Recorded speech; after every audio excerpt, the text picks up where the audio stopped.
poder ouvir e discutir com o professor Fernando Azevedo. É um distinto professor da Universidade do Minho e que, portanto, aceitou prontamente o nosso convite. Como sabem, nós temos protocolo com a Universidade do Minho e por isso também pedimos ao professor para participar. Tenho a certeza que toda a gente vai gostar muito de o ouvir. E depois também porque é uma oportunidade para que todos conheçamos, ou que conheçam, quem não conhece, a Isabel Marques, a doutora Isabel Marques, do Plano Nacional de Leitura, e que faz a mediação, faz de mediadora do nosso clube de leitura nas sessões. Ainda só tivemos 2, as inscrições continuam abertas, e, portanto, explorem, vejam os materiais que já foram sendo produzidos. Portanto, agradeço muito a todos a vossa presença. Não se esqueçam de colocar questões, preparar as questões. Espero que tenham visto o link que enviamos no e-mail com a obra uma das obras coordenadas pelo professor Fernando Fraga Azevedo. E pronto, e vou passar a palavra aqui à doutora Isabel Marques, que faz de mediadora hoje aqui. Obrigada, Isabel. Obrigado, Alda. Boa tarde a todos.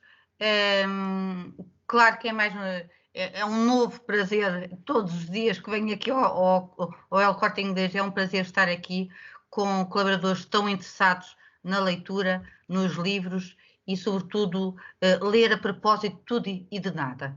E hoje temos o privilégio de estar com o professor Fernando Azevedo e gostaria, de facto, de despertar a vossa curiosidade, porque, de facto, com o professor Fernando vamos aprender muito.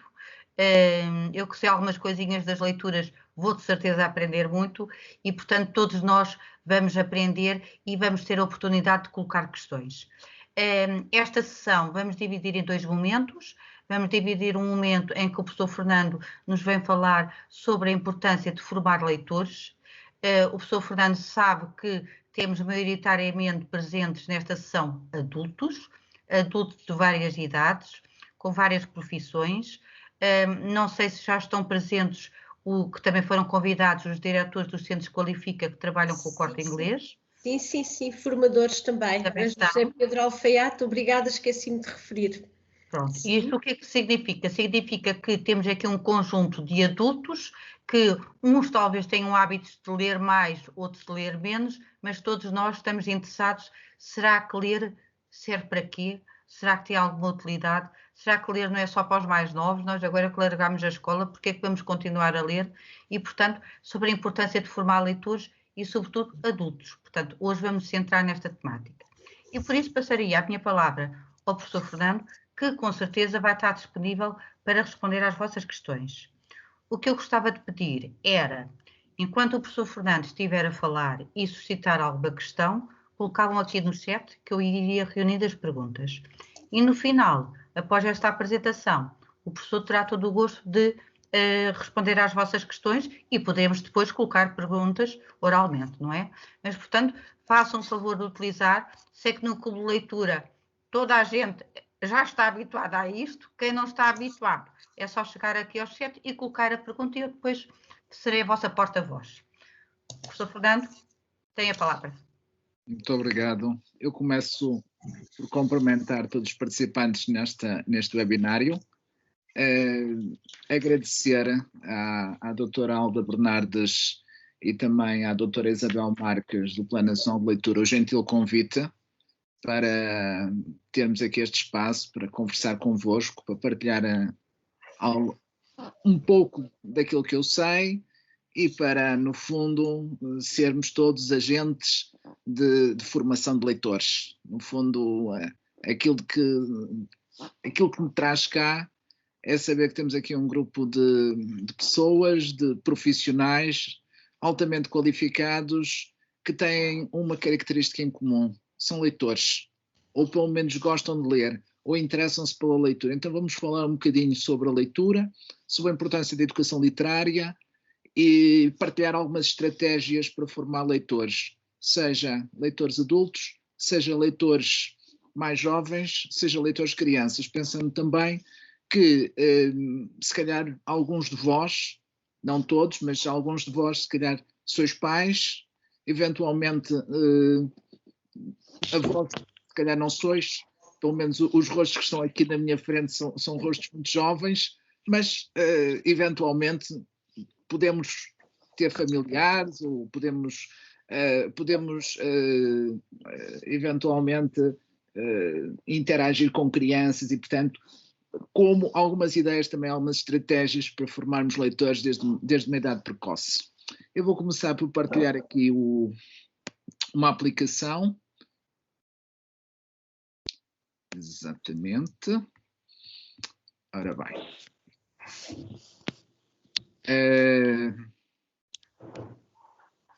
Portanto, o título, Educação Literária, como se lê um livro. Aqui no fundo está a apresentação daquilo que eu vou fazer e o primeiro slide que eu vos vou apresentar é eu apresento-me como leitor. E este sou eu, assim uma postura, pronto, um bocadinho mais séria. O meu nome é Fernando Azevedo, eu sou um leitor, digamos, compulsivo, pelo menos de três géneros textuais. Eu, pela minha profissão, leio muita literatura infantil e juvenil. Eu trabalho enquanto professor de literatura na Universidade do Minho, professor de literatura infantil e, portanto, isto, digamos que é uma leitura mais técnica para mim, ler literatura infantil e juvenil.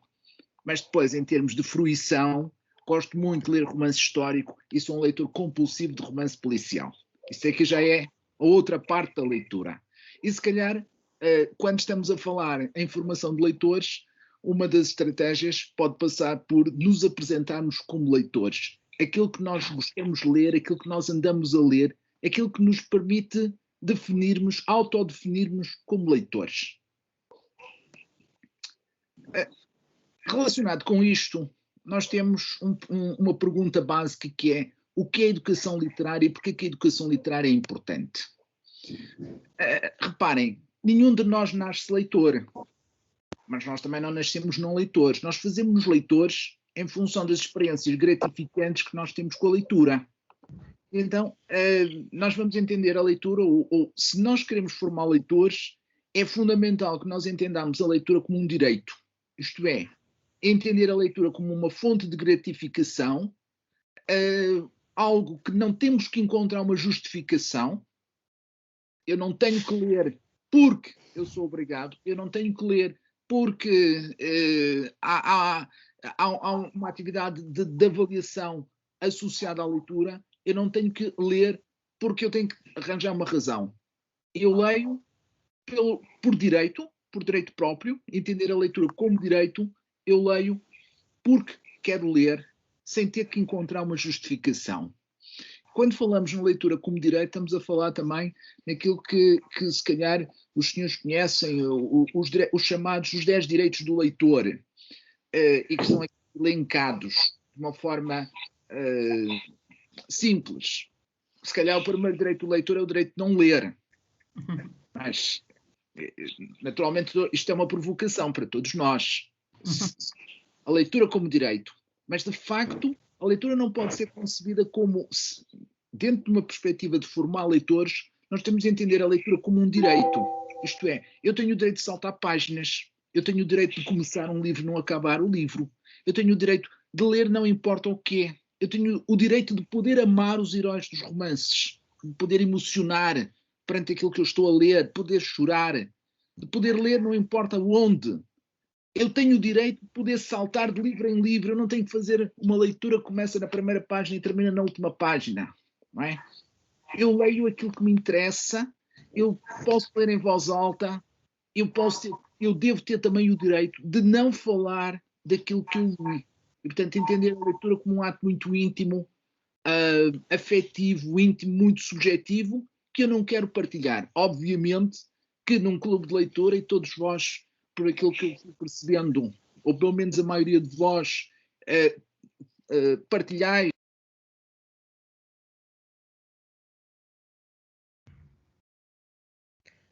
Só deixamos de ouvir.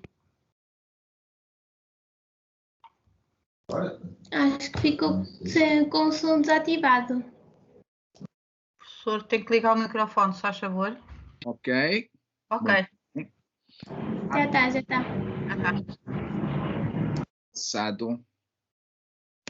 Mas a imagem, Está ótimo. Agora deixa de partilhar.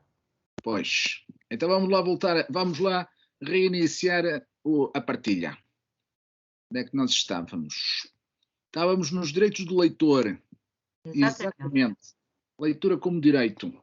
Não sei onde é que eu carreguei, eu devo ter carregado em alguma coisa. Se calhar foi quando eu disse que eu tinha o direito de não falar daquilo que eu li. Exatamente. Automaticamente, cá está. Se eu tenho o direito de não falar daquilo que eu li, o som silencia. Mas não era esta a intenção, como é evidente. Isto às vezes acontece. Está tudo programado, professora. Às vezes acontecem estas brincadeiras. Bom, para que a educação literária e porquê a educação literária? A educação literária, no fundo, porque é importante ler desde a infância, ler na idade adulta? Para que todos nós, enquanto leitores, possamos aceder a um conhecimento de um conjunto de saberes culturais, saberes literários, saberes sociais, que permitam fertilizar as nossas enciclopédias individuais e, portanto, ativar os intertextos que dialogam de texto para texto. E isso, no fundo, é a educação literária. Quanto mais eu ler, ou eu participar num clube de leitura, ou escutar as opiniões de outras pessoas que leram textos, eu vou conhecer um conjunto de intertextos que vão fertilizar a minha competência enciclopédica e que me vão ajudar a ler o mundo de uma forma mais sofisticada, de uma forma mais abrangente. Então, a educação literária decorre da necessidade de nos formarmos como leitores literários, de aprendermos a apreciar a literatura, a saber interpretá-la, a saber valorizar a literatura, a saber ativar os intertextos. A questão dos intertextos é absolutamente fulcral quando falamos na educação literária. E porquê os intertextos? Porque saber ler implica ser capaz de estabelecer relações. Eu remeto-vos aqui para um clássico, para uma obra clássica de Umberto Eco, a obra Aberta, em que o Umberto Eco diz que o texto é uma máquina preguiçosa que requer a colaboração, a cooperação do seu leitor. O texto é uma obra aberta, é uma obra em que nem tudo é dito, mas em que se sugere, em que se interdiz, e que exige que o leitor vá completar aquilo que não é dito, mas é interdito.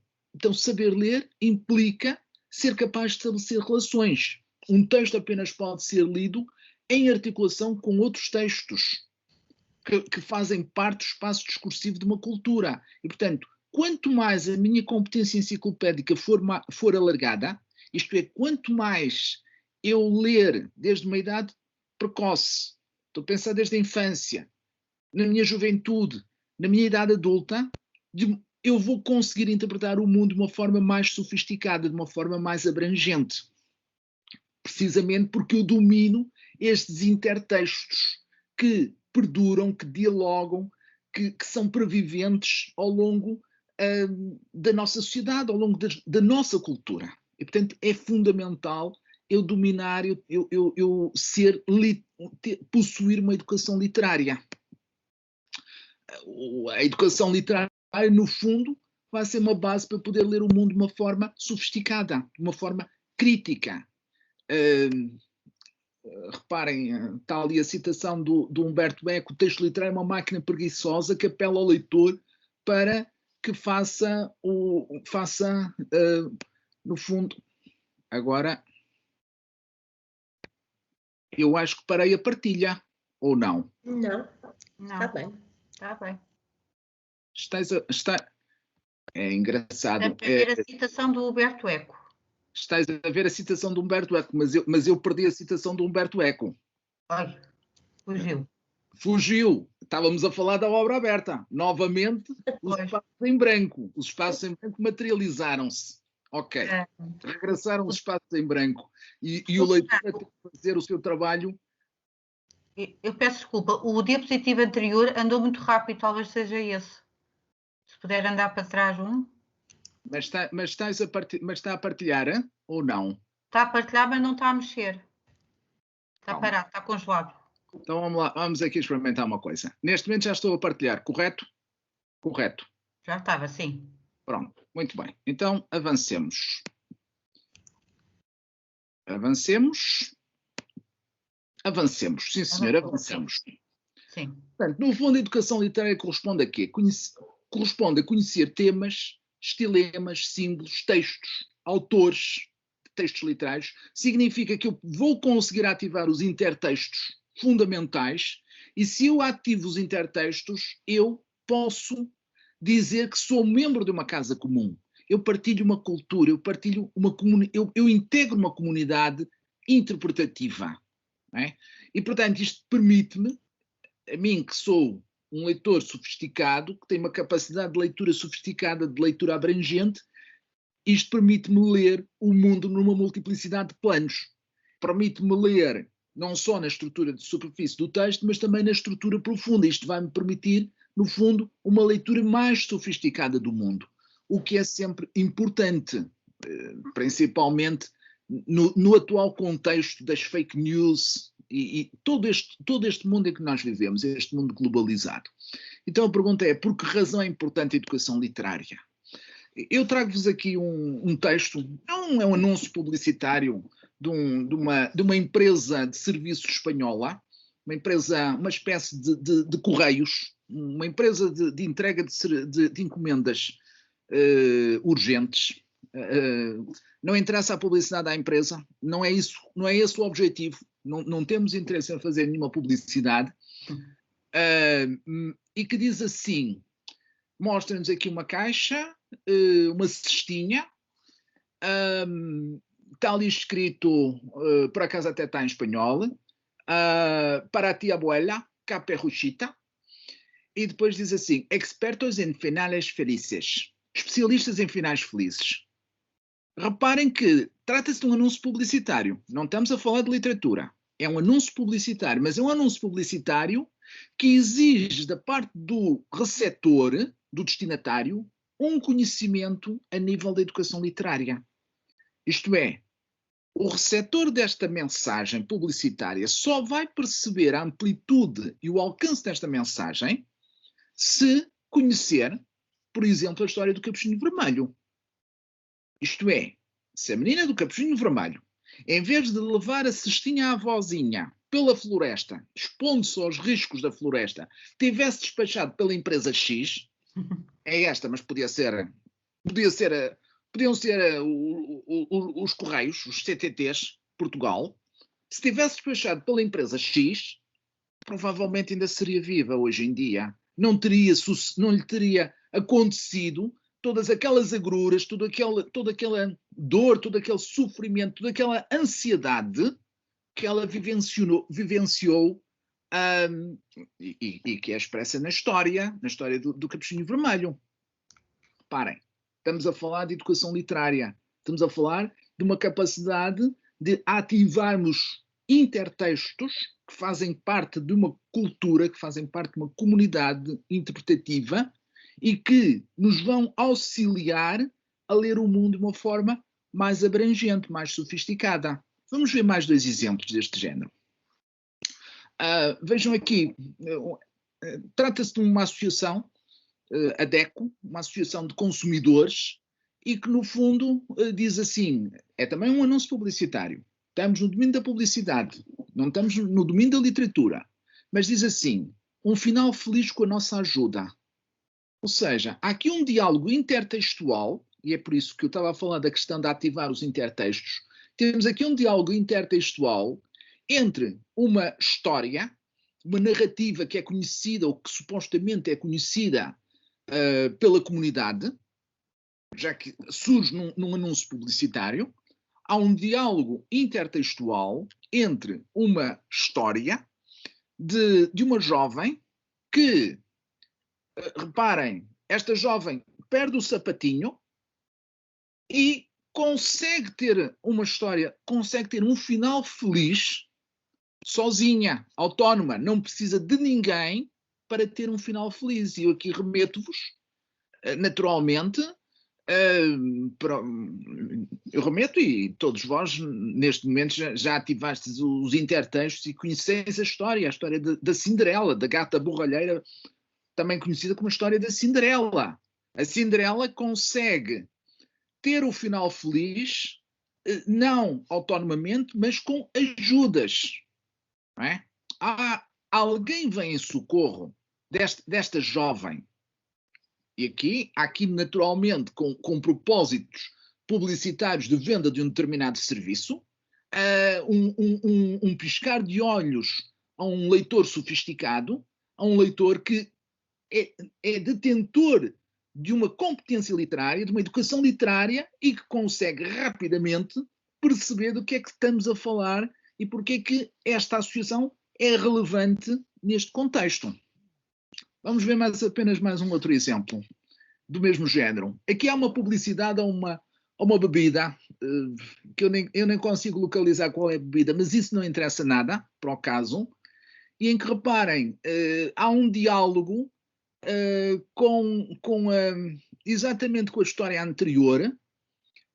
Vejam a questão, passa da meia-noite, há ali uma princesa que, graças à bebida X, que até podia ser água de luso, sem problema nenhum, ou água do fastio, ou o que quer que seja, graças à bebida X, esta jovem, esta princesa, consegue libertar-se, digamos, das constrições, das restrições temporais e poder beneficiar da presença do príncipe sem problemas, sem que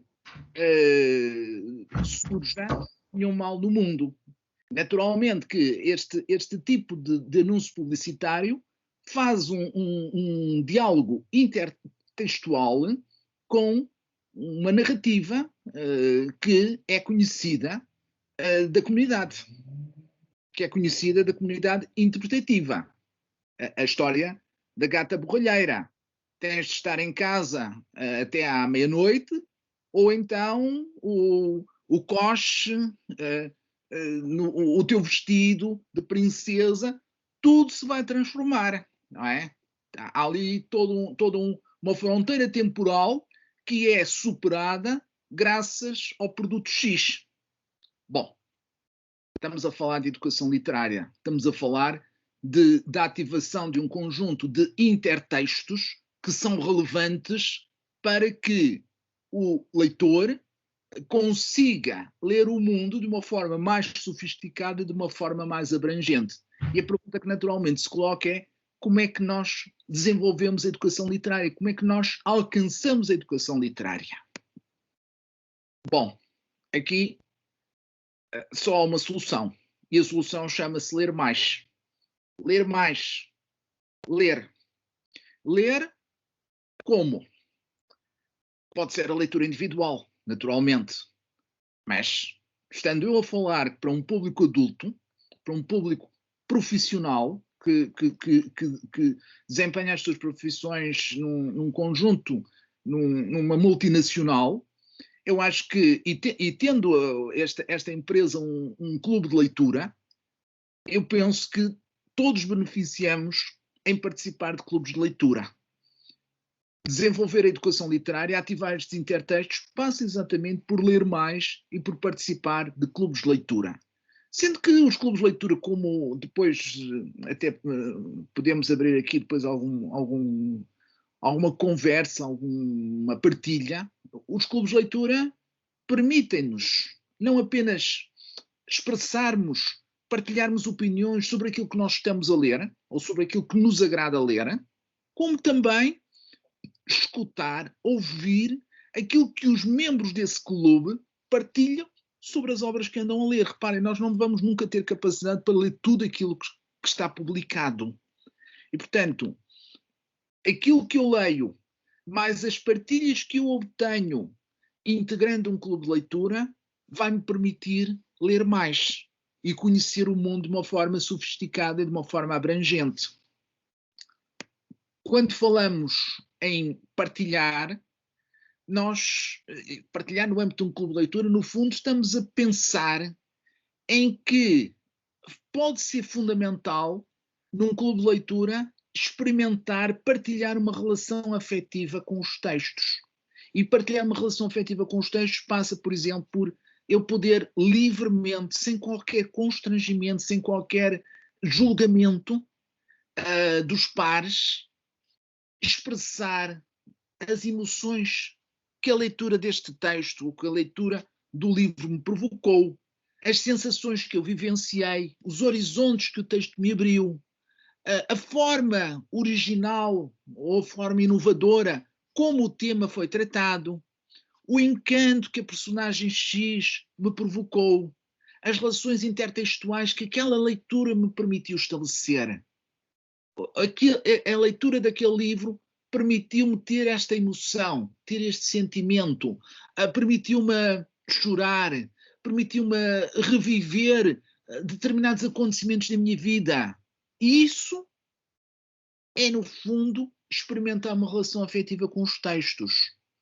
No fundo, aquilo que me parece importante num clube de leitura, e que acredito que seja aquilo que já fazeis no clube de leitura da vossa empresa, no fundo é partilhar com os outros as razões pelas quais aquele texto merece ser partilhado. Porquê que aquele texto é importante para mim? O que é que aquele texto me diz a mim? Atenção que um clube de leitura é para um momento de partilha subjetiva. São momentos muito, eu diria, muito íntimos, em que eu vou livremente, sem qualquer constrangimento, a expressar perante os membros do clube a que eu pertenço porque que eu gosto daquele texto. E aqui, no clube de leitura, não há juízes de valor, nem há uma visão, não deve haver, ou não pode haver uma visão, por exemplo, elitista do mundo, em que só vamos fazer um clube de leitura de literatura de qualidade. Literatura de qualidade, obviamente, que nos interessa-nos muito, mas se for literatura light, literatura de aeroporto, por que não? Por que não? Até podemos ter um dia um clube de leitura sobre literatura light e no outro dia um clube de leitura sobre literatura de prémios Nobel da literatura. Por que não? No fundo, o que nós queremos é formar leitores. E reparem, em função das nossas experiências vitais, em função do nosso trabalho, em função do nosso dia-a-dia, nós podemos ter momentos em que nos apetece ler um Paul Auster e outros momentos em que nos apetece ler uma literatura mais light, uma literatura de aeroporto, uma literatura mais leve, chamemos-lhe assim. E isso não há problema nenhum em que nós tenhamos... o que nós queremos, no fundo, é partilhar leituras e mostrar a relação afetiva com os textos. Quando falamos em partilha de leituras num clube de leitura, isso pode passar também, por exemplo, para partilhar uma citação estimuladora, ler um pedacinho do texto que é significativo, que eu acho significativo, que me tocou, que de algum modo me tocou na minha vida, e querer partilhar isso com os outros, porque se me tocou, se foi significativo para mim, pode também ser significativo para outros. Eu tenho, na Universidade de Minho, nós costumamos fazer todos os anos, no âmbito de uma unidade curricular que eu leciono no final da licenciatura, nós fazemos todos os anos um clube de leitura, vários clubes de leitura, de 15 em 15 dias temos um clube de leitura numa aula prática. E digo-vos, trabalho com adultos na casa dos 20 anos, são estudantes universitários, é um dos momentos mais interessantes e mais fruitivos da unidade curricular, porque é um momento de experimentar, de lermos e de partilharmos afetivamente as nossas vivências, desde literatura de qualidade, há momentos em que os estudantes estão mais em baixo e querem trazer literatura de autoajuda, e professor, mas eu vi isto publicado pelo psicólogo X, que eu gostei muito, porque isto foi muito significativo da minha vida. Traga, vamos falar no fundo daquilo que são textos que são significativos para vós. E, naturalmente, quando estamos num clube de leitura, todos devemos partilhar, não é? Eu próprio também partilho as minhas leituras, aquilo que eu ando a ler, aquilo que eu li nas férias, aquilo que o ano passado que eu li e que me agradou e que eu acho que devo partilhar com os meus estudantes universitários. e digo-vos, pela minha experiência, é um dos momentos mais agradáveis, mais fruitivos. Quando estamos a falar em estratégias para formar leitores, portanto, para os adultos, para nós, para o pessoal da minha geração, os clubes de leitura e o ler mais. Para os jovens, continuamos no ler mais. Ler mais. E ler mais numa pluralidade de espaços. Pode ser a leitura independente, podem ser os clubes de leitura, pode ser a leitura em formatos diferentes, pode ser a leitura na biblioteca, a leitura no jardim, a leitura no café, pode ser a leitura do livro, pode ser a leitura digital, mas o importante é ler.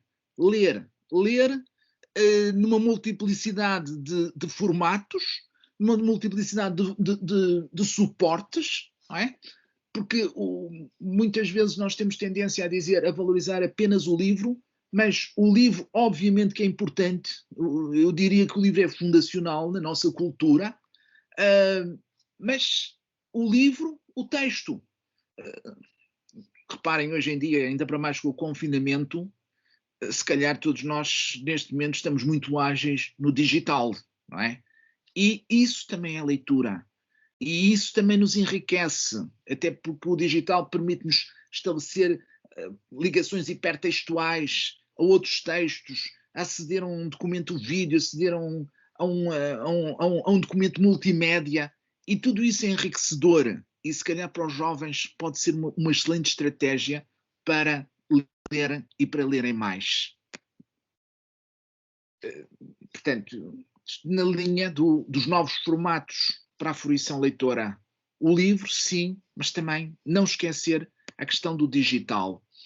E a propósito disto, não sei se conheceis, eventualmente conheceis, chamar-vos a atenção para algumas plataformas que existem a nível digital e que nos podem auxiliar a formar leitores. Por exemplo, esta plataforma, Book Crossing, que é uma plataforma que articula o digital e o livro e que basicamente consiste em libertar os livros.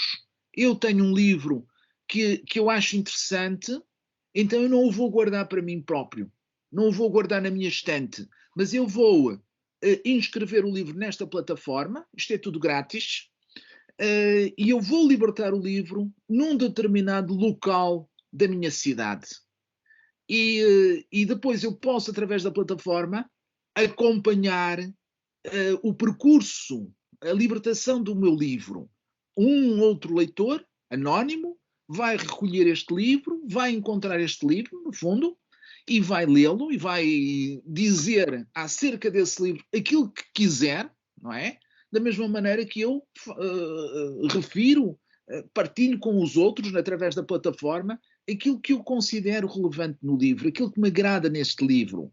E reparem, estou a pensar numa plataforma desta mais para os jovens, obviamente que nós adultos também a podemos utilizar, mas eu penso a mais para os jovens, uma vez que, no fundo, é uma plataforma que nos permite fazer aquilo que o Facebook, que as redes sociais fazem, o criar amigos, o estabelecer relações sociais, mas aqui estabelecer relações sociais pela leitura, pela partilha dos livros, e isso parece-me bastante interessante, porque é uma ideia interessante. Aconselho-vos a depois, quando tiverem tempo, a visitar e a familiarizarem-se, por exemplo, com esta plataforma. Quem diz com esta plataforma, diz, por exemplo, com a plataforma Goodreads, que é uma plataforma que está em língua inglesa, mas que dentro da plataforma em língua inglesa há uma série de clubes de leitura em variadas línguas, nomeadamente em português, e clubes de leitura, por exemplo, identificados por áreas temáticas, por géneros literários. E isto, no fundo, é uma plataforma digital em que se entra com credenciais de redes sociais, portanto, totalmente grátis, e isto possui um algoritmo que nos diz: se gostou da obra X, então pode interessar as obras XYZ. É interessantíssima a plataforma também. No fundo, é uma rede social que nos permite ler mais, conhecer outras obras, fazer amigos. É uma plataforma digital. e em tempos de confinamento, ou nós temos uma empresa que nos proporciona um clube de leitura, ou então nós vamos ter de procurar esse clube de leitura. E então esta plataforma pode ser uma estratégia interessante. Portanto, recomendo-vos também esta plataforma. Pensando em estratégias para formar leitores junto dos mais novos, eu coloquei aqui um conjunto de imagens que, no fundo, expressam aquilo que me parece que são boas estratégias para ler mais. E essas estratégias passam por ler em família. E ler em família significa que as crianças, e estamos a pensar em crianças, filhos, mas também crianças que têm uma relação com os, com os avós, netos que têm uma relação com avós, é importante que as crianças em casa vejam os adultos a ler. Vejam a ler, isto nas idades mais pequeninas, mas também partilhem as leituras com os pais, e os pais leiam às crianças, ler em família. Porquê? Porque isto permite, por exemplo, nas crianças mais pequeninas, nas crianças que estão ainda em jardim de infância, isto pode ser um estímulo à literacia emergente, um estímulo ao contacto com materiais literácitos. É importante que a criança veja e reconheça o valor social da leitura, o valor social da escrita, para que se sinta apetite, que sinta vontade de querer ler. Por outro lado, reparem, crianças já em idade escolar, é importante que haja o hábito, por exemplo, de contar uma história antes da criança ir dormir. É também importante que o pai, o irmão mais velho, o tio, o avô, possa frequentar espaços culturais com as crianças, frequentar bibliotecas, frequentar um teatro, frequentar uma livraria, ir em família, folhear os livros, familiarizar a criança com o objeto livro, folhear o livro com a criança, ler a história à criança e interagir com a criança através da história. Vamos contar a história à criança, depois vamos questionar, vamos, por exemplo, mostrar um picture book, um álbum narrativo, um álbum gráfico, e vamos, a partir das imagens, recontar a história à criança, chamando a atenção dos detalhes, das imagens, aquilo que, por exemplo, suscitando momentos de detecção inferencial da informação. O que é que achas que vem a seguir, com base naquilo que já vimos até agora? Portanto, o livro, quando estamos a falar no ler em família, nós estamos a pensar em estratégias de educação literária dentro das famílias, em que são os pais, são os irmãos mais velhos que vão partilhar as histórias, que vão ler com as crianças, mesmo que as crianças ainda não saibam ler. Reparem, por exemplo, aquela imagem primeira que aparece ali, aqueles pais têm no colo um bebê, nitidamente o bebê não sabe ler, mas isso não é impedimento para que o livro seja lido em família. Quem diz isso diz, por exemplo, esta imagem aqui ao centro, em baixo, da avó, que está a contar a história com a neta, ou o neto, a netinha, no colo, e está a contar a história com base nas imagens, no fundo permitindo uma aproximação da criança com o livro, e sempre num ambiente afetivo. Reparem a outra imagem, com o menino que está a ler a história para o seu bonequinho de peluche. E reparem, a dimensão afetiva, os irmãos a lerem, os irmãos mais velhos a lerem aos irmãos mais novos, sempre num contexto afetivo, no fundo, de promoção da educação literária em família. É disso que estamos a falar. No fundo, permitir, estimular a que os pais, a que os avós, a que os adultos sejam mediadores entre a criança e o livro. E isso é ler mais. É o ler em família, que me parece absolutamente fulcral, porque nós não nascemos leitores. Nós também não nascemos não leitores. Nós vamos nos formar leitores em função das experiências gratificantes que nós temos com a leitura e, portanto, é por aqui que nós temos que chegar lá. Ora bem, eu agora estava aqui a tentar mudar o slide. Exatamente. E o que é que pode ser importante quando estamos a ler em família com as nossas crianças? Imaginem, um picture book.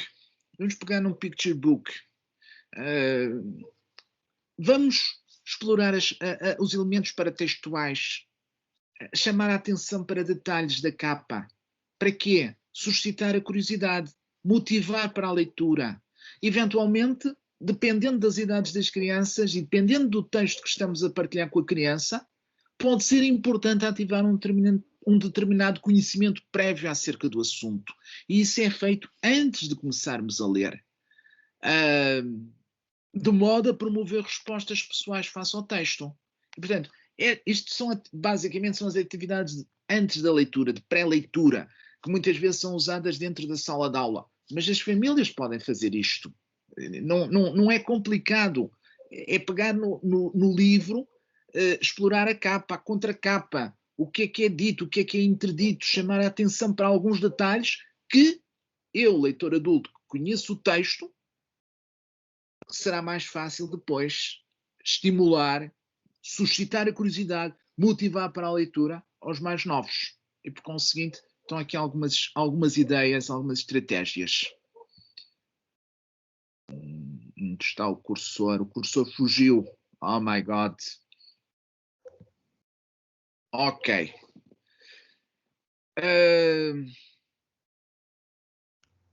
Basicamente, fazendo aqui uma síntese para a leitura em família, o que é importante? Basicamente, providenciar materiais para que as crianças leiam, aproveitar as oportunidades de leitura existentes, ler às crianças e ler com as crianças, ler uma leitura partilhada, falar com as crianças, saber escutar as crianças, ser um bom mediador da leitura, atender aos interesses das crianças. Em conclusões, aquilo que são os atributos de um bom leitor. Reparem, um bom leitor é aquele que lê voluntariamente, que lê com frequência, que lê uma variedade de materiais, que tem confiança em si próprio enquanto leitor, que é capaz de se apresentar aos outros como leitor, que lê para expandir os seus horizontes, que recomenda, que partilha livros, que conhece autores, que reflete acerca da própria leitura, que é capaz de estabelecer relações entre os textos lidos. Eu diria que formar leitores é uma responsabilidade coletiva. Eu estou a falar para adultos, estou a falar para pais, estou a falar para profissionais. Formar leitores não é responsabilidade exclusivamente da escola, nem é responsabilidade apenas da família, é uma responsabilidade coletiva. E por isso eu procurei mostrar isso aqui, mostrando este desenho, este esquema de um puzzle em que as várias peças encaixam entre si para podermos formar leitores. Então, o que é que supõe? Formar leitores supõe mediadores comprometidos, supõe práticas sistematizadas e intencionais, supõe aceder a um repertório adequado, atualizado, acessível, um repertório textual, acessível numa pluralidade de formatos. Importa que os textos não sejam sempre os mesmos, que haja ali diversidade de textos, supõe imaginação e criatividade da parte do mediador. E atenção que qualquer mediador que deseje ser um mediador comprometido tem de ser, acima de tudo, um leitor habitual. Eu só posso partilhar o gosto pela leitura aos meus filhos, aos meus amigos, se eu for um leitor habitual. Eu tenho que ser um leitor. Portanto, se formar leitores, pressupõe que eu seja um leitor e que eu seja capaz de compartilhar esse prazer. Para isso implica que eu conheça o grupo de pessoas com que eu vou trabalhar, que eu tenha capacidade para promover a participação, estimular, deixar as pessoas à vontade, estimular a partilha, que eu acredite naquilo que estou a fazer que consiga aceder à informação suficiente e atualizada, e aqui eu remeto-vos, por exemplo, para as páginas do Plano Nacional de Leitura, que neste momento a página web do Plano Nacional de Leitura já está suficientemente atualizada, com muita informação. Às vezes as pessoas questionam, mas eu não sei o que é que eu hei de ler. As páginas do Plano Nacional de Leitura têm recomendações por faixas etárias. Há outras situações, por exemplo, as livrarias têm bons catálogos, as livrarias online têm bons catálogos. Quantos de nós, muitas vezes, chegamos a uma livraria, estão lá os best-sellers, a informação está organizada nas estantes, de modo a cativar a nossa atenção. Nada como perguntarmos a um funcionário, a uma pessoa que trabalha numa livraria, o que é que me recomenda para esta faixa etária? O que é que se está a ler neste momento? Qual é o top? Qual é o best-seller? E, portanto, ouvir, aceder à informação é sempre relevante para eu poder ser um bom mediador da leitura. E, naturalmente, possuir alguma formação literária, formação nas áreas da educação, da didática, que possibilite, entre outros, alguns conhecimentos sobre o processo de leitura, o que é isto da leitura, quais são as habilidades que facilitam a leitura, um cânone. É importante conhecer um cânone de leituras literárias, um conjunto de textos, e este cânone de leituras literárias é alcançado também pelas leituras que eu faço, não é? Eu, enquanto leitor habitual, eu vou adquirindo o meu cânone de leituras. E, naturalmente, é importante também o conhecimento de alguma teoria e de alguma prática de técnicas de animação leitora. E isto pode ser alcançado, por exemplo, frequentando um workshop, frequentando uma ação de formação especificamente sobre estas temáticas. E agora eu vou-vos lançar um desafio. Isto não estava exatamente previsto assim, mas eu acho que devo lançar-vos este desafio a todos vós que estáis aqui a ouvir-me. E o desafio é que vós, cada um de vós, crie o vosso portfólio de leituras. No fundo, o vosso projeto pessoal de leitura, para partilhar com os vossos amigos. Isto pode ser partilhado num clube de leitura, ou pode ser partilhado numa rede social, ou num blog. E cada um de vós ter o vosso portfólio de leituras. E o vosso portfólio de leituras, entre outros itens, deveria ter, digamos, as seguintes secções. Os textos que me agradam. Os textos que eu ando a ler, que podem ser aqueles que me agradam. Os textos que eu gostaria de ler. O que é que olhando, às vezes, passamos numa livraria, ou passando numa livraria, numa montra virtual, chamemos-lhe assim, ou entrando num clube de leitura, tipo Goodreads, por exemplo, o que é que me cativa, me chama a atenção pelos meus interesses cognitivos, pelos meus interesses profissionais, pelos meus interesses subjetivos, o que é que eu gostaria de ler? Não é? Os textos de que eu me recordo porque me marcaram, ou porque marcaram de algum modo a minha vida. Porque se calhar todos nós temos nas nossas vidas um ou outro texto que foi significativo ou que é significativo. E esses textos eu acho que ele deveria integrar o meu portfólio de leituras. Os textos que o meu melhor amigo, ou a minha melhor amiga, naturalmente, me aconselhou. Para que depois, a partir deste portfólio de leituras, possais ter uma atividade de escrita, alguma coisa com eu. Não é? Eu acho que este portfólio de leituras poderia ser muito interessante para todos vós. Naturalmente que não tem de ser implementado, mas fica o desafio, fica a ideia. Muito obrigado pela vossa. Se quiserem responder aqui a este, através deste QR Code, este código pode ser interessante para fazer aqui um balanço assim rápido enquanto vamos respondendo às vossas questões. Obrigada, professor. Ora bem, então já ficam aqui 2 desafios. Um desafio de construirmos o portfólio e o desafio também de responder aqui, de facto, à avaliação no webinar. Professor, não sei se podemos avançar com as perguntas. Estão aqui algumas perguntas aqui no chat.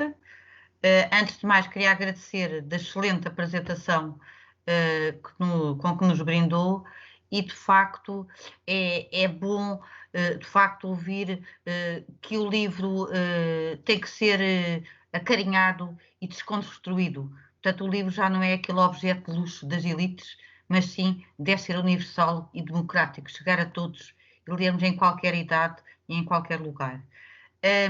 Nesse contexto, eu tenho aqui algumas questões muito interessantes dos colegas que estão a assistir e propunha, eu vou tentar resumir, portanto, a questão da Maria João, do Francisco e da Susana, uma vez que estão à volta dos livros. E é o seguinte, a Maria João gostou da ideia de libertar o tal livro, de colocar o livro para que outro consiga ler, mas ela considera que se o livro é tão bom, talvez não tenha coragem de o deixar para outra pessoa. Ou seja, nós afeiçoamos tanto aos livros que, digamos, fazem parte da nossa família. Depois a questão do Francisco é se aquela pessoa que está habituada a ler, sobretudo, publicações profissionais, será que deve apostar também na educação literária ou será que terá mais dificuldade em chegar à educação literária, uma vez que está sempre a ler aquele tipo de registro? E, por fim, a Susana coloca uma questão que é muito presente em muitas pessoas. Será que se pode sublinhar os livros? Será que o livro deve ser, digamos, mexido, alterado, talvez adulterado? O que acha, professor? Muito obrigado pelas questões que estão a ser colocadas. Podemos começar já pela última. Será que posso sublinhar o livro? Claro que pode sublinhar o livro, obviamente, porque não? Eu se calhar estou a ser pouco correto nisto, mas os meus livros são sempre muito sublinhados, apesar de serem muito amados, mas é por serem muito amados que muitas vezes há interesse em destacar aquilo que é significativo na leitura. Se a perturba sublinhar um livro, eu remeto-a para uma versão digital, em que nós podemos colocar o destaque e até podemos fazer as citações estimuladoras, mantendo o objeto sempre intacto. O digital permite-nos fazer isso tudo. O meu Kindle, eu tenho um Kindle já bastante antigo, foi dos primeiros a aparecer aí no mercado. Lembro-me de o ter importado diretamente dos Estados Unidos. Ele permitia fazer isso tudo, inclusivamente permitia-me depois exportar aquelas citações para um documento Word e depois aceder numa plataforma no computador a ele. Acho que sim. Um livro, apesar de ser um objeto de culto, um objeto que é precioso para todos nós, e isto agora vai-me levar à primeira pergunta. Se o objeto é precioso, como é que eu vou libertar? Eu vou libertar o livro porque ele é precioso, ele mudou a minha vida, ou ele foi significativo da minha vida, porque não torná-lo acessível a outros? Se aquele objeto, se aquele livro me ajudou, estou a pensar em determinados momentos, eu lembro-me de ter comprado ali a seguir ao Natal, no dia 26 de dezembro, há 2 anos atrás, em que eu tive um momento doloroso no Natal, com o falecimento de um familiar muito próximo. Eu comprei um livro no dia seguinte ao Natal, que, salvo erro, se chamava Remédios Literários para Qualquer Problema, ou qualquer coisa desse género. E foi a leitura mais mais interessante, mais significativa que eu fiz na minha vida, porque era um texto humorístico, profundamente humorístico, nada compatível com uma situação de luto profundo. Mas confesso-vos que naquela situação de luto profundo foi aquilo que me apeteceu ler e aquilo que adorei ler, porque me permitiu, no fundo, ter ali um escape, uma fruição, um momento de eu poder desligar os interruptores, poder desligar uma ligação à realidade que para mim estava a ser muito dolorosa naquele momento, ainda para mais ligado ao Natal. E, portanto, libertar, eu já não tenho o livro neste momento, já foi libertado, porque foi um livro que foi significativo, profundamente significativo num determinado momento da minha vida, mas que eu pensei, se isto foi tão significativo para mim naquele momento, provavelmente poderá auxiliar outra pessoa noutro contexto. E por que não libertar o livro? No fundo, a literatura é um bem imaterial, e esse bem imaterial merece ser partilhado por todos, com todos. Merece ser democratizado. O acesso ao livro merece ser democratizado. E respondendo agora à questão à segunda questão, publicações profissionais, qual o lugar da educação literária perante leituras que são absorventes sob o ponto de vista profissional? A minha resposta é tão simples quanto isto. A educação literária tem todo o sentido, mesmo num contexto profundamente profissional. Porque se no momento profissional nós temos que ler literatura técnica, textos técnicos, estou a pensar em determinados contextos em que estamos absorvidos por leitura técnica. Eu também, enquanto professor universitário, faço muita leitura técnica, porque tenho que o fazer em termos profissionais. A leitura literária acaba muitas vezes por funcionar como um momento de fruição, um momento de relaxe, aquele momento que é só meu, porque reparem, a leitura literária é muitas vezes uma leitura muito individual, muito subjetiva, e portanto é um momento meu, é um momento em que eu posso, sei lá, ao fim de semana, naquele intervalinho, aquele espaço de tempo que é meu, em que eu posso fruir, em que eu posso relaxar. E então eu vou fruir e vou relaxar, por exemplo, através da leitura literária. Eu vou fruir, eu vou relaxar, por exemplo, participando no Clube do Livro. Lá na universidade nós realizávamos o Clube do Livro de 2 em 2 semanas. Quando os estudantes estavam mais sobrecarregados de provas de avaliação, fazíamos de 3 em 3 semanas. E o facto de eu saber, ok, eu tenho que ter as leituras feitas para aquele momento, porque eu vou partilhar, eu tenho que partilhar, eu enquanto professor, enquanto mediador do Clube do Livro, enquanto tutor daquela atividade, eu devo partilhar também as minhas leituras. Então eu fazia a leitura e até podia estar muito sobrecarregado de leituras profissionais, mas eu encontrava ali um espaço para fazer uma leitura literária, para poder partilhar essa leitura literária, e era um momento de grande fruição para mim, era quase como ir ao ginásio, ter o meu espaço, o meu tempo e respirar. Respirar. Sim, era exatamente o poder respirar, relaxar, ter o meu espaço, o meu tempo e o meu espaço. E, portanto, eu acho que sim, que é possível e pode funcionar, até porque a leitura literária ajuda-nos muitas vezes a ler o mundo de uma forma criativa. E pode ser um estímulo, pode ser uma terapêutica. Desculpem o termo que eu estou a utilizar. Eu não queria utilizar este termo, mas pode funcionar como uma terapêutica também para me inspirar em termos profissionais. Reparem, se eu conseguir mentalmente estar relaxado, eu vou ter um rendimento profissional muito mais elevado. Eu vou ter um desempenho profissional muito mais eficaz, muito mais eficiente, muito mais produtivo. Porque se eu estiver em termos profissionais em situação de stress e de ansiedade, a minha produtividade em termos profissionais reduz-se.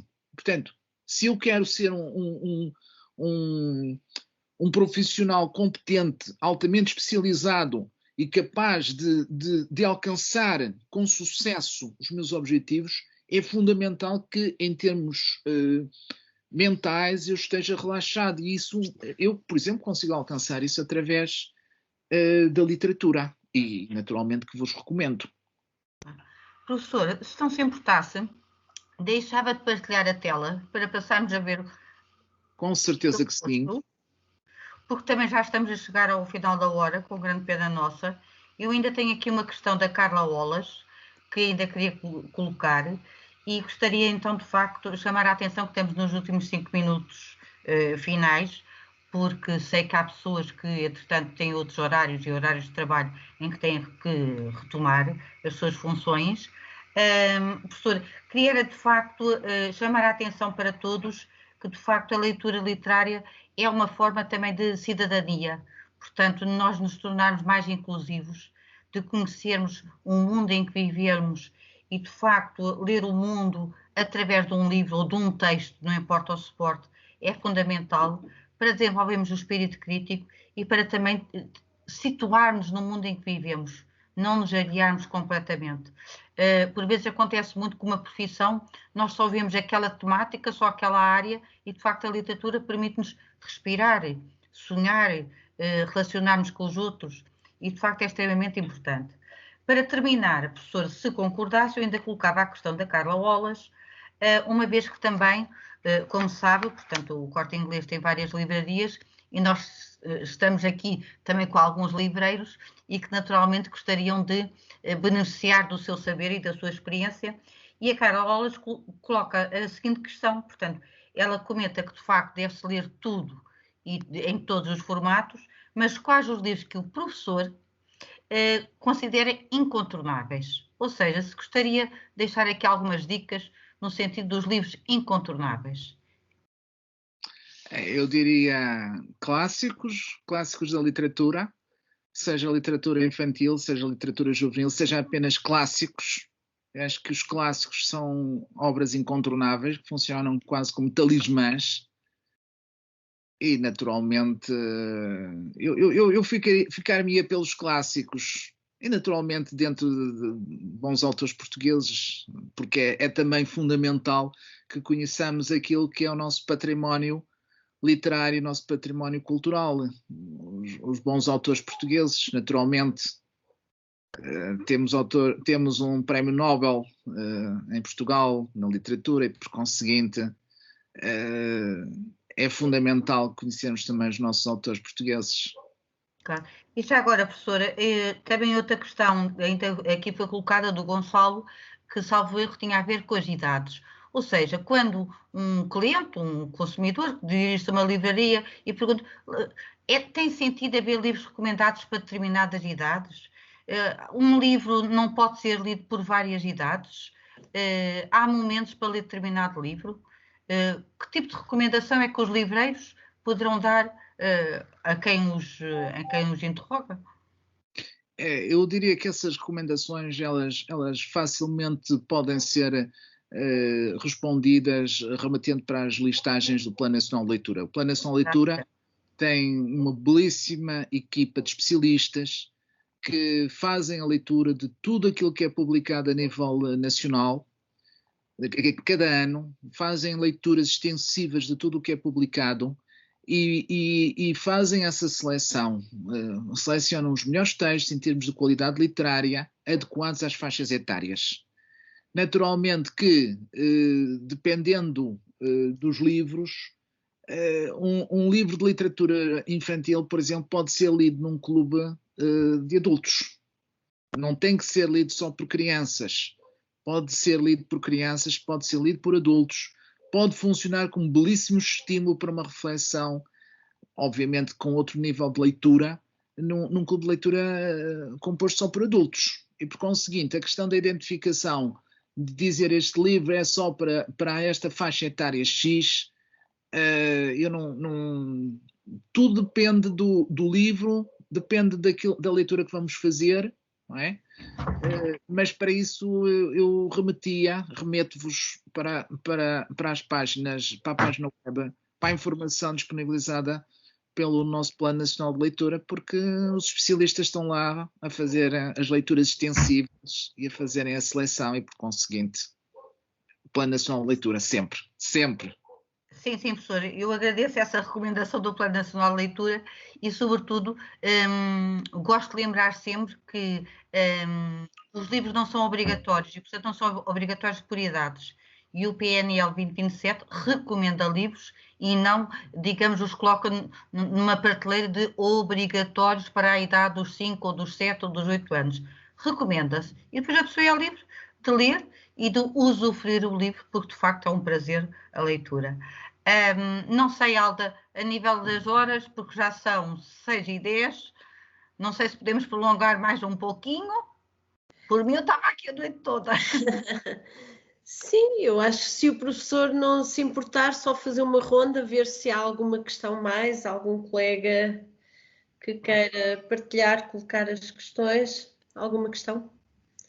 Mas, eu não tenho aqui questões colocadas por escrito, mas se alguém quiser colocar alguma questão diretamente, é só questão de pedir a mão e está ali uma mãozinha levantada, não consigo ver de quem é, mas pode dizer.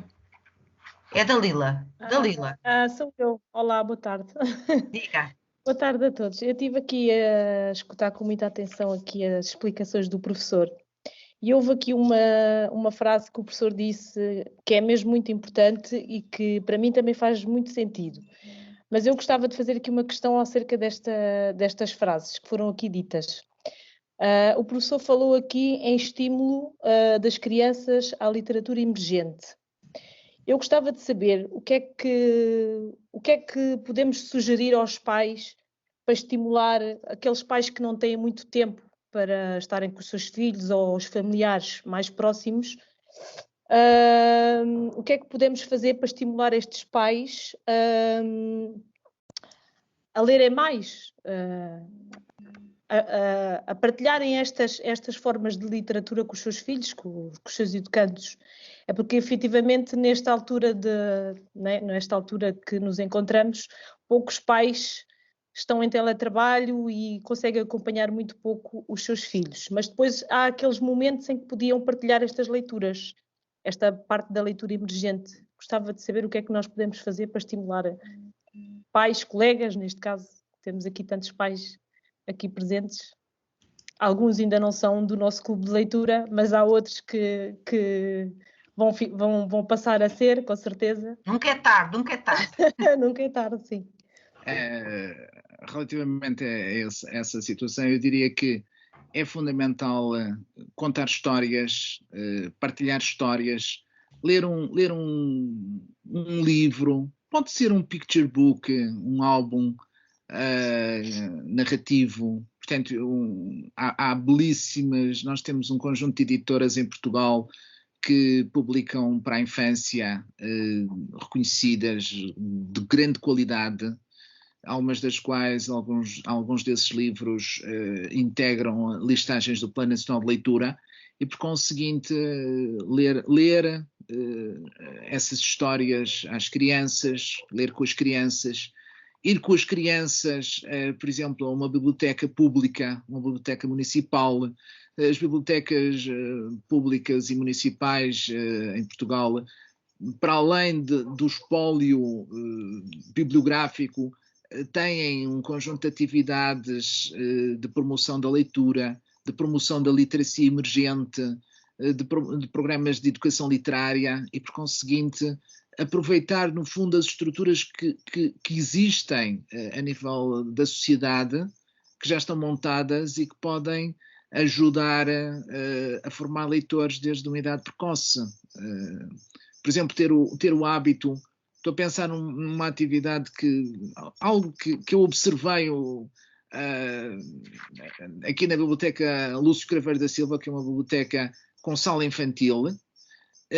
Uma ocasião que eu estava lá a fazer uma pesquisa na sala, uma pesquisa bibliográfica, uma mãe a chegar, eram 6 horas da tarde, a chegar com o seu filho, sentou-se na sala infantil, pegou num livro e contou a história, leu a história ao seu filho. Uma prática tão simples quanto isto. Por exemplo, ter um hábito cultural de ir, por exemplo, buscar o menino à escola e passar no caminho para casa, passar na biblioteca, frequentar aquele espaço, passar numa livraria. Não é preciso adquirir, partilhar, ler. Pois claro, se quiser adquirir, muito bem, perfeito, maravilha. Mas se não, também maravilha, não é? Porque, no fundo, isso permite familiarizar as crianças com o livro, com a leitura, com a literatura, mas também permite ampliar o vocabulário das crianças, permite desenvolver aquilo que designamos como literacia emergente, isto é um conhecimento dos códigos, da língua, da escrita, dos materiais gráficos. Portanto, toda essa atividade de literacia emergente depois, por exemplo, vai auxiliar na aprendizagem da criança em termos de leitura e de escrita, quando inicia a educação formal, quando entra depois no primeiro ano de escolaridade. Se houver ali um trabalho feito em casa ou feito a nível de jardim de infância, com atividades de literacia emergente, isso vai facilitar muito depois a aprendizagem da leitura e da escrita à criança. Portanto, são pequenos gestos que nós podemos, enquanto pais, ter com as nossas crianças. Quem diz pais, diz os nossos avós, ter com os netos, que depois vai ajudar os meninos e as meninas, quando eles entram no sistema formal de ensino. Professora, obrigada. Muito obrigado. Eu ainda gostaria, se fosse possível, de colocar uma questão ao professor Fernando, uma vez que centrou a sua apresentação, que aqui pelo chat toda a gente gostou, sobretudo no formar o bom leitor. E aqueles que não são leitores, os adultos já largaram a escola e que já na altura, quando eram jovens, já não gostavam muito de ler, liam por obrigação, portanto identificavam como castigo, digamos, e que agora que são adultos, pais ou avós, e que portanto não leem, até sabem que, até compram os livros aos filhos ou aos netos, mas não leem, qual a sua responsabilidade até familiar e até de cidadania, portanto, enquanto trabalhadores, como conseguir incentivá-los outra vez à leitura com uma mais-valia pessoal, familiar e laboral. E por fim, como incentivar os hábitos de leitura dos pós-60 anos, dos 65 anos, porque como se sabe, portanto, os hábitos de leitura também nessa faixa etária, se não houve uma educação e uma preparação anterior, é muito difícil depois alimentar isso e, portanto, gostaria de saber que dicas é que poderia sugerir, porque qualquer um de nós pode ter um pai ou uma mãe mais velha e podemos incentivar também a leitura. Muito obrigada. Muito obrigado, doutora Isabel. Em relação aos mais velhos, por exemplo, participar em oficinas da memória pode ser uma atividade interessantíssima.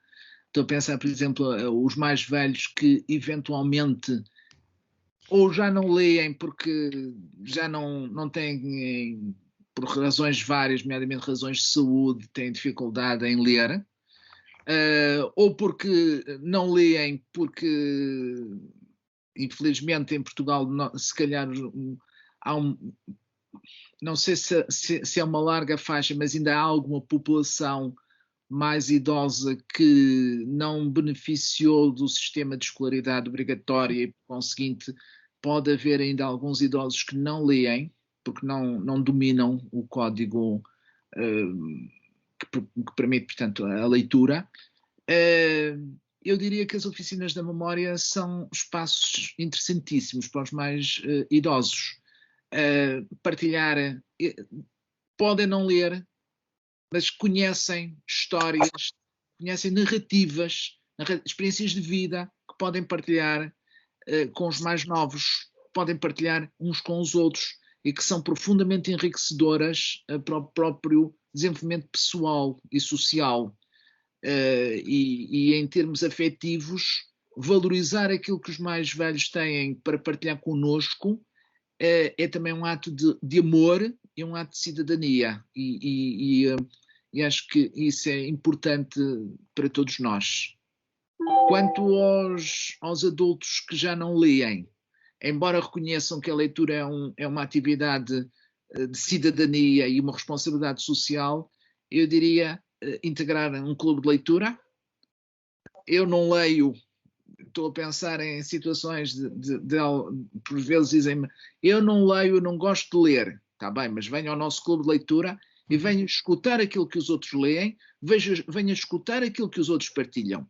E se nós tivermos, por exemplo, clubes de leitura com temas suficientemente abertos, os livros da minha vida, os livros que eu quero oferecer no Natal, os livros, sei lá, literatura policial, em que entra aquilo que eu quiser que entre lá, não é? Desde que corresponda ao género policial. Autores de literatura lusófona, de língua portuguesa, que há ali umas largas centenas de autores. Se tivermos temas suficientemente abertos, haverá sempre, apesar de eu não gostar de ler, eu vou escutar aquilo que os outros leram e pode-me ficar ali a vontade de querer ler. Por exemplo, falando da minha experiência nos clubes de leitura, eu lembro-me, nós na universidade não temos sempre estudantes que gostam de ler. Também temos estudantes que não gostam de ler e que dizem explicitamente, eu não gosto de ler. Explicitamente assumem isso. E no final do semestre, portanto, depois de 15 semanas de aulas, portanto, ao fim de cerca de 7 sessões de clube de leitura, entre 5 a 7 sessões do clube de leitura, todos concordam no final que, olha, eu não gostava de ler, mas graças ao clube de leitura, porque o colega ou a colega X partilhou a obra Y, eu fiquei interessado naquela obra e eu fui ler aquela obra e afinal vale a pena. E, portanto, é apenas isso. Obviamente não há receitas, nós não temos receitas para leitores, mas são ideias e há que experimentá-las. E vós, enquanto profissionais desta empresa, penso que estarão aqui alguns colegas que trabalham diretamente no setor da promoção do livro, do setor livreiro, que a vossa empresa tem também tem belíssimas secções de livraria, pelo menos alguns dos espaços que eu conheço. Um clube de leitura aí, nesse contexto, feito nesse contexto de livraria, eventualmente com os clientes da livraria, poderia ser extremamente interessante até para formar leitores e para cativar leitores. Acho que seria muito interessante. Fica o desafio. Professor, já agora só a última pergunta, se ela me permitir. Uma leitura muito interessada do Clube de Leitura colocou a seguinte questão. Eu não vou dizer o nome, porque é uma pergunta, quiçá, íntima, mas com certeza que o professor estará perfeitamente à vontade de responder ou dizer que não quer responder. Mas o que ela pergunta é se pode partilhar connosco qual foi o livro ou qual é o livro da sua vida. Qual é que lhe vem logo à cabeça? Assim,